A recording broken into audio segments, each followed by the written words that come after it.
Clone Wars has returned for Season 7, the final season, and it's streaming live on DisneyPlus. Episode 1, The Bad Batch, debuted today. So let's talk about it.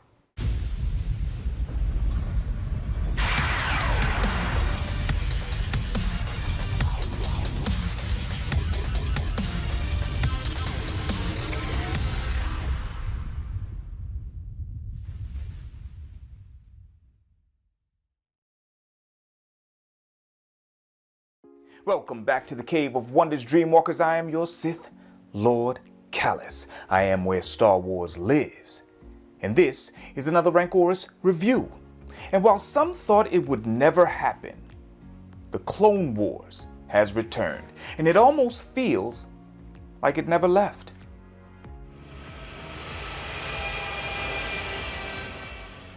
I've heard mixed things about these guys. They have a 100% success rate.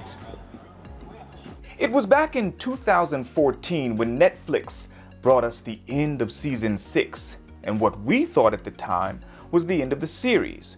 But The Bad Batch reignites the series with an episode full of battles, action, that feels right at home with the Clone Wars we all know and love. Now, this is the first episode.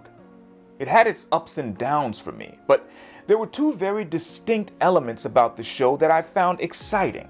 First, and I think some others will agree, was the action. The look and feel, including how it sounded, was the best it's ever been. From the textures and the quality of the animation, this episode delivers some of the best 3D animations on television to date. The cinematography has never looked so good. It felt compelling and intense, with sweeping camera angles that move through each battle sequence. It was almost as if the show was aware of its progression that it's made in the last 6 years, and it just wanted to show off a little bit. It looks great, and I enjoyed watching it.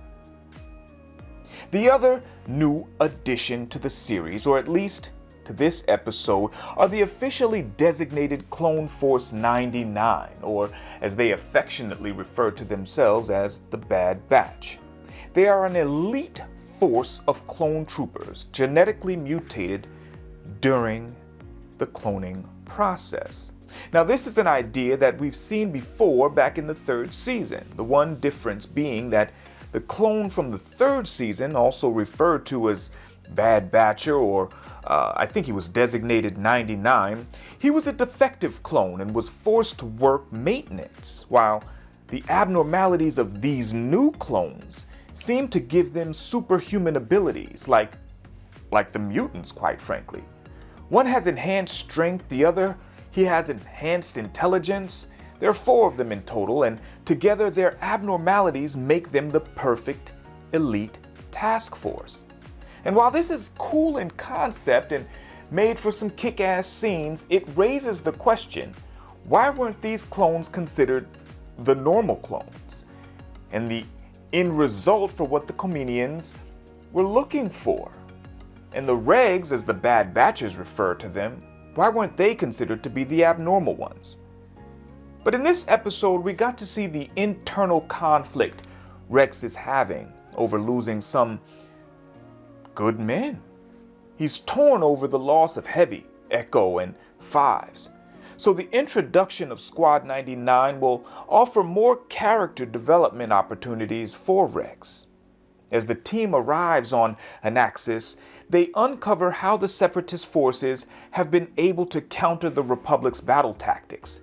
They have been using a living command computer that is operating on plans and tactics that only Rex and the previously assumed dead Echo were aware of.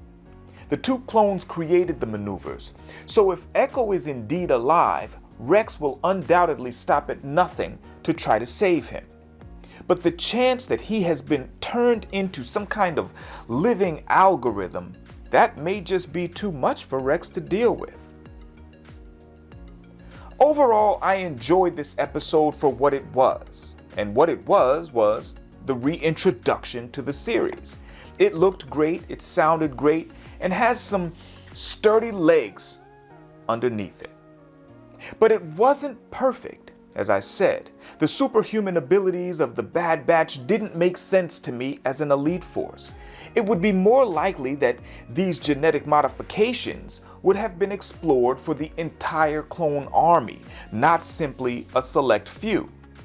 Now maybe this is something they'll go into detail about at a later date as to why it would be an impossibility to have an entire super clone army, but 99 from season 3 made more sense to me. A defect, a Bad Batch. These guys are not a Bad Batch at all. Not in this sense. Their modifications were intentional. And then there's the resurrection concept once again. I'm simply tired of Star Wars bringing back the dead. It takes the stakes away, makes the deaths that happen less impactful, since we know there's always the possibility that they may show up again in another season, or a movie, or a comic. Let the dead stay dead, or don't kill them in the first place. But those are just my thoughts. You guys let me know what you think in the comments. Did you enjoy this debut after nearly 7 years? Will you be catching episode 2 next week? I will. So you catch me here for another Rancorous review. Listen, I do what I love. I hope you love what I do. This has been a Rancorous review. Until next time.